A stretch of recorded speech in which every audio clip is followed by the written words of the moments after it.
Mais lorsque vous regardez la réalité de ce pays, dans tous les domaines, dans la vie qui touche directement à la vie des citoyens, moi j'ai fait des sciences économiques à l'université, j'ai appris une règle d'or en économie.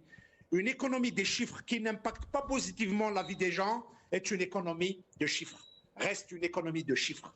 Partout dans le monde, si vous avez une économie et les citoyens vivent dans l'indignité, les citoyens sont réduits à vivre des conditions intenables, des citoyens qui vivent dans la mendicité, des choses qui ont disparu complètement de ce pays, ils sont de retour. Quotidiennement, vous vous attablez dans un café pour prendre un café, je vous assure que sur 60 secondes, vous allez avoir la visite de plus de 10 personnes qui vous demandent de l'argent, qui vous demandent de leur faire de petits achats, des femmes, des vieux, des hommes, des enfants, des malades mentaux, des handicapés de toute catégorie de la société, alors que des gens viennent depuis très loin.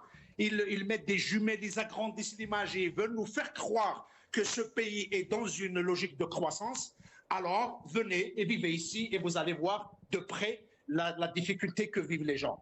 Parce que le mépris envers l'Algérien, que de dire que les chiffres de croissance, que le pays est en train de se développer et que vous insultez les Algériens qui sont en train de vivre des conditions sociales intenables de gens qui, la rentrée scolaire est une angoisse, l'Aïd est une angoisse, le mois de Ramadan est une angoisse. Eh bien, je suis dans un village, nous avons l'eau qui vient une fois par 3 jours. Arrêtez de mentir aux Algériens. Lorsque l'Algérien est heureux d'entendre son robinet faire les annonces de l'arrivée d'une goutte d'eau et vous parlez d'un pays en croissance. Vous imaginez un pays qui cherche à trouver une goutte d'eau et il y a des gens qui, depuis je ne sais pas d'où, ils regardent l'Algérien avec mépris, ils regardent l'Algérien comme s'il s'agit d'un indigène et on lui dit oui d'accord tu es bien, non estime-toi heureux et tu as quand même l'eau qui arrive un quart d'heure sur 72 heures. Arrêtez, arrêtez, arrêtez, c'est de grâce,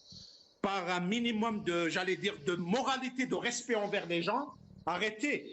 Et puis, effectivement, je reviens à notre sujet et je me suis toujours posé la question, et là, c'est là où il y a un peu la réponse. Pourquoi? C'est très simple. Pourquoi cette question, ces allers-retours des ministres, et on a mis au cœur de ces débats-là la seule question sécuritaire et de coopération judiciaire. Le ministre des Affaires étrangères algérien s'était précipité pour annoncer qu'on a réglé le problème des porteurs de passeports rouges avec Bruxelles.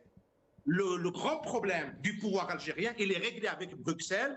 Désormais, on ne demandera plus de visa à ceux qui portent le passeport rouge. La préoccupation majeure du ministre des Affaires étrangères algérien, c'est de régler le problème des gens qui sont porteurs de passeports rouges.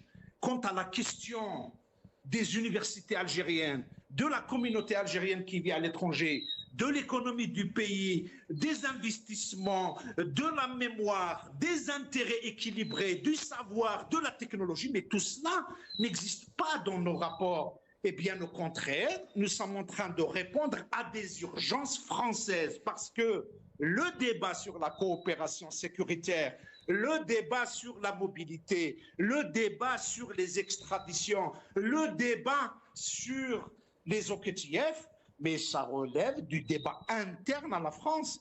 Et donc, vous voyez très bien qu'en termes de priorité des uns et la priorité des autres, c'est pour cette raison, je vous dis, il y a une logique d'État qui règle le problème de la quiétude du citoyen français, des questions qui touchent à la vie des citoyens français, et vous avez de l'autre côté les gens qui sont inquiets et qui sont préoccupés par la question des passeports rouges.